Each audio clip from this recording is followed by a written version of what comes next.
Yan, good morning mga kaibigan. Update tayo ngayong umaga. Ayan, 8:30 pa lang pero 100% na yung battery ko. And dahil sa sobrang init, ayun, nakasunog na 8:30 pa lang.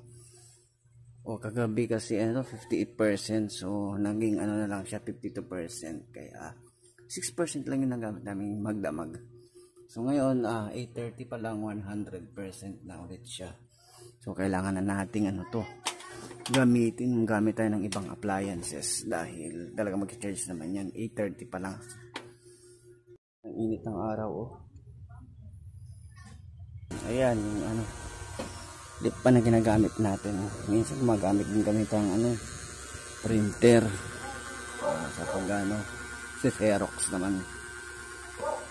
Ayan, talagang 100% pa rin siya. Dire-diretso na yan.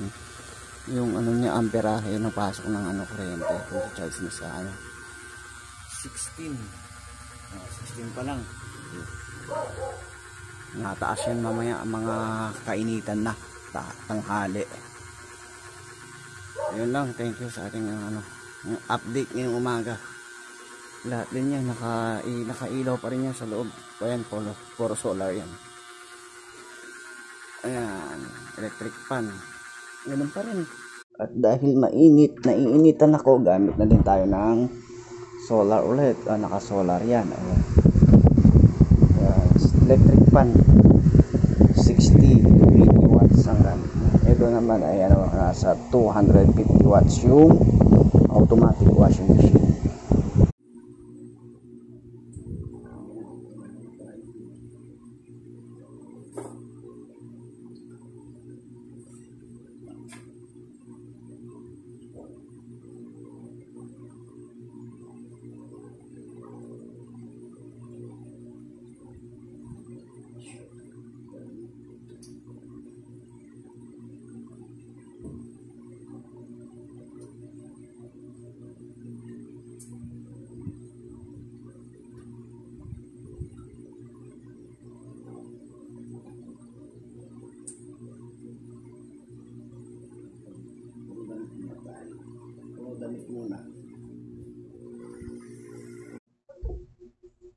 Ayan na, na siya.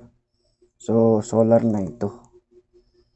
Kuna natin, tapos set natin sa Great Waves. Water level normal 6 lang, tapos okay na yan.